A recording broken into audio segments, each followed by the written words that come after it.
L'invité de la matinale. KTO Radio.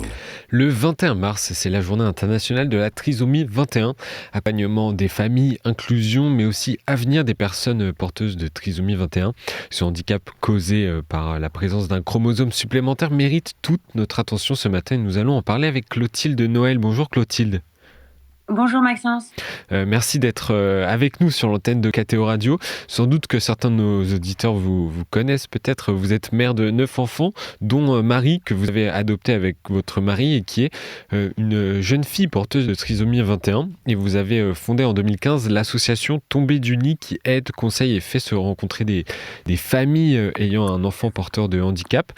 Quelle a été votre intuition au moment de créer cette association ? Mon intuition première, c'était de souhaiter entourer les femmes d'abord, puisque dans une vraie sororité en aide avec mes pères, entourer les femmes, les familles, les couples dans soit leur chemin d'adoption, soit dans l'accueil et l'accompagnement de leur enfant porteur de handicap. Et d'où vous est venue cette envie de créer cette association ? Eh bien, de notre histoire personnelle, on a eu la chance de passer par des moments aussi difficiles. Je dis une chance parce que finalement, ça nous a permis, à notre tour, de porter quelque chose, une réponse à la société, des choses qu'on ne trouvait pas et qu'on avait envie, nous, de co-construire avec d'autres familles. Et que propose exactement l'association Tombée du Nid ?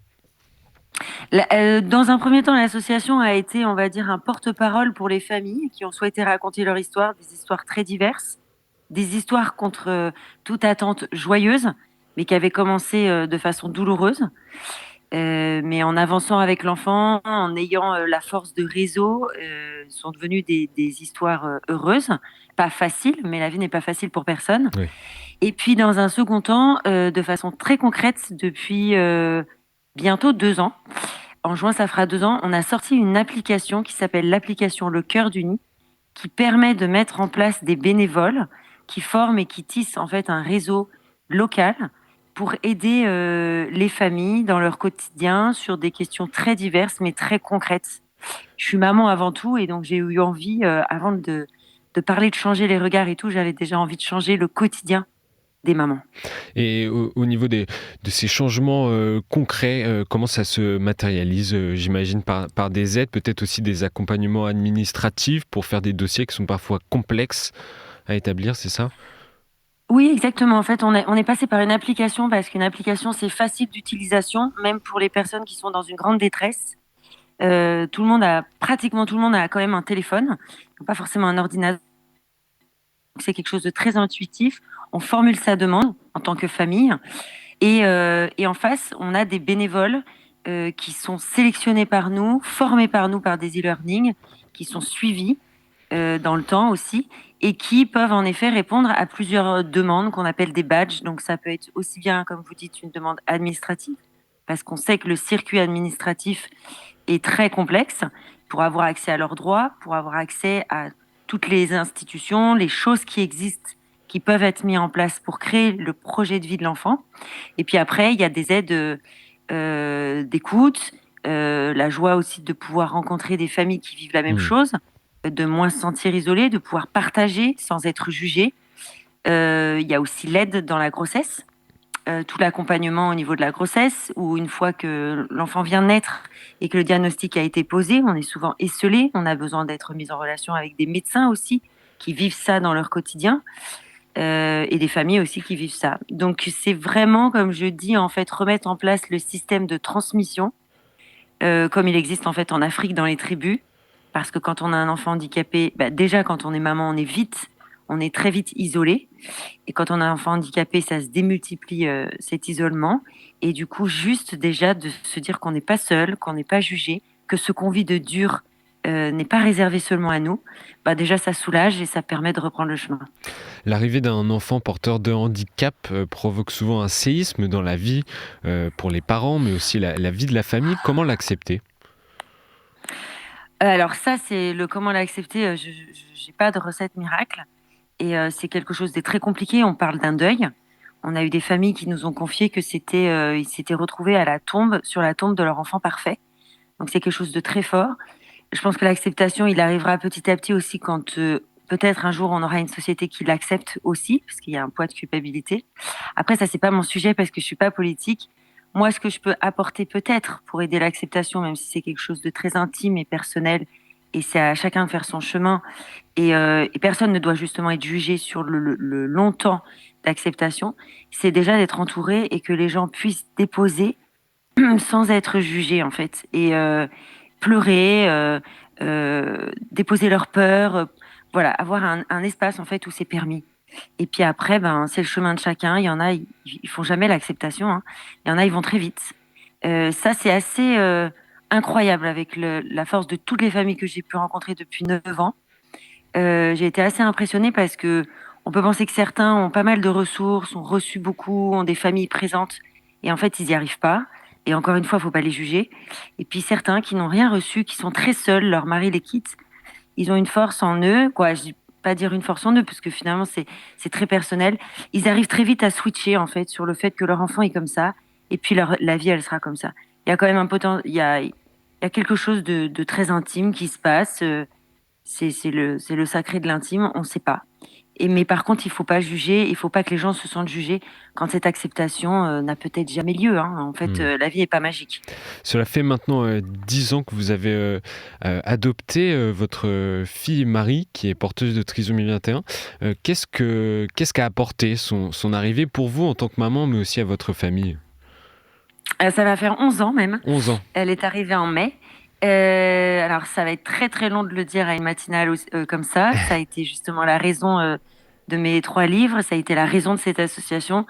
Ben, en fait, elle a pas, je dirais pas tout apporté, mais en fait, elle nous a plongé dans un autre monde, évidemment, dans une autre réalité qui, contre toute attente, déjà moi, en tant que mère, m'a permis de mieux m'occuper, mieux protéger mes autres enfants, parce que j'ai compris qu'en fait, l'enfant parfait n'existait pas et que grâce au chromosome surnuméraire de Marie, ben, j'ai compris que les miens n'avaient pas forcément un chromosome en plus, mais des différences en plus qu'il fallait essayer d'aider aussi. Et donc, j'ai été, je pense, une mère plus attentive à chacun, alors qu'avant, j'avais tendance à me dire, bon, ils sont normaux, entre guillemets, ce qui veut rien dire, hop, hop, hop, tous dans la même école.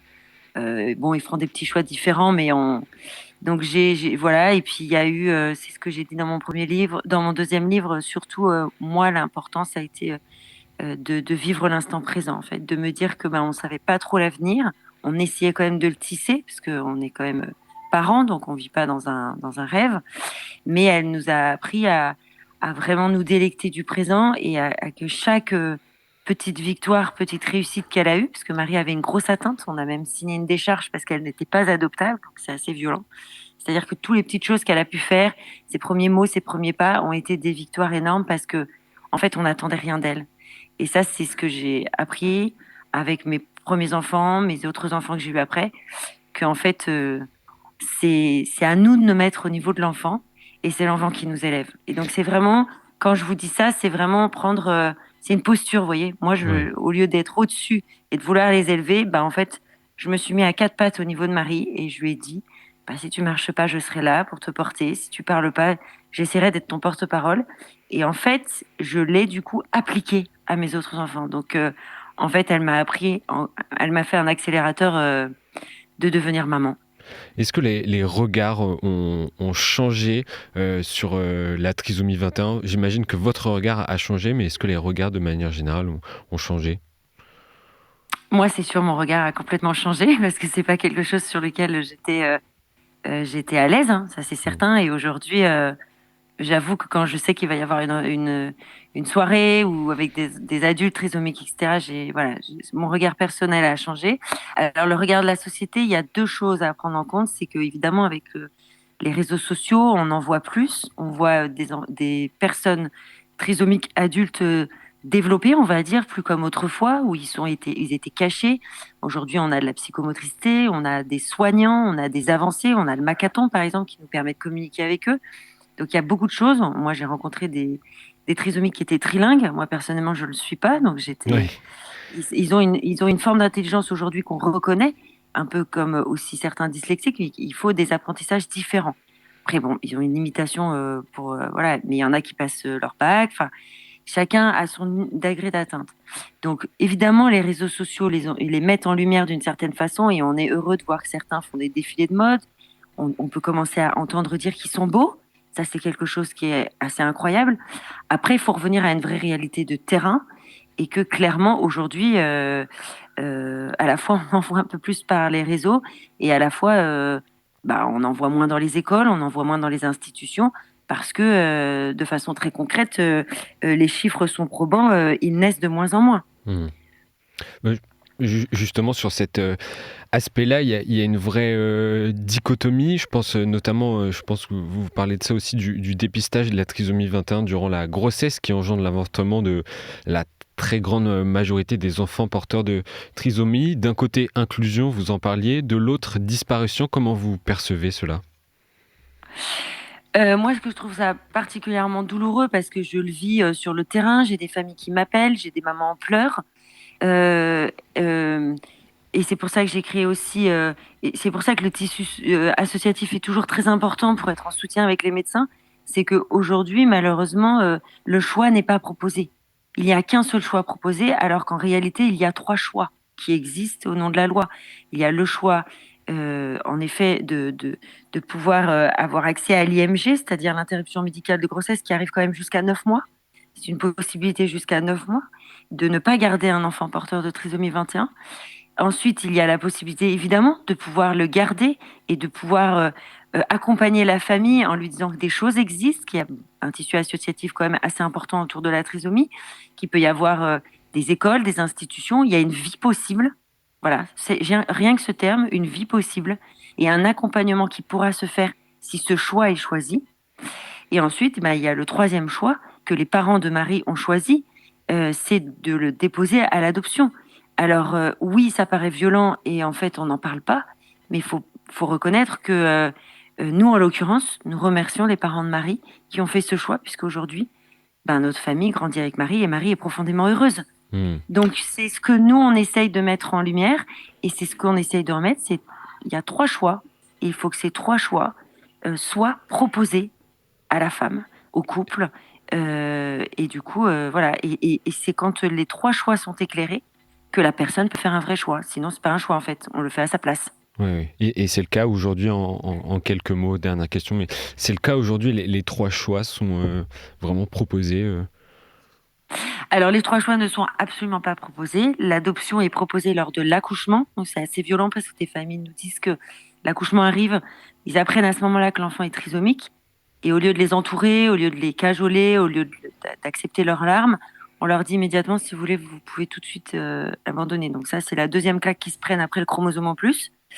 Et alors après, voilà, pour répondre à votre question, moi, je ne fais que reporter ce que les gens me disent, parce que je ne l'ai pas vécu. Et je suis sur une réalité de terrain. Donc j'ai aujourd'hui 80 000 personnes qui suivent l'association Tombée du Nid. Donc j'ai rencontré énormément de familles de tout horizon, de toute religion. Et oui, malheureusement, pour la plupart, on ne peut pas faire de généralité, mais c'est quand même pour la plupart, quand l'enfant est diagnostiqué une hétéro, on propose en effet de ne pas le garder et on accompagne plutôt vers ça en fait. La myosynthèse est très vite programmée, sans même que les parents l'aient demandé. Et voilà, et c'est ça que nous voudrions rééquilibrer.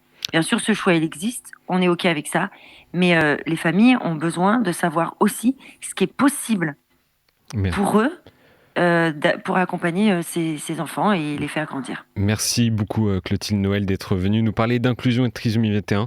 J'invite d'ailleurs nos auditeurs et auditrices à aller sur votre site tombeduni.fr ou de télécharger ou de parler autour de l'application Le Cœur du Nid. Merci beaucoup et bonne journée. Merci beaucoup Maxence, bonne journée à vous.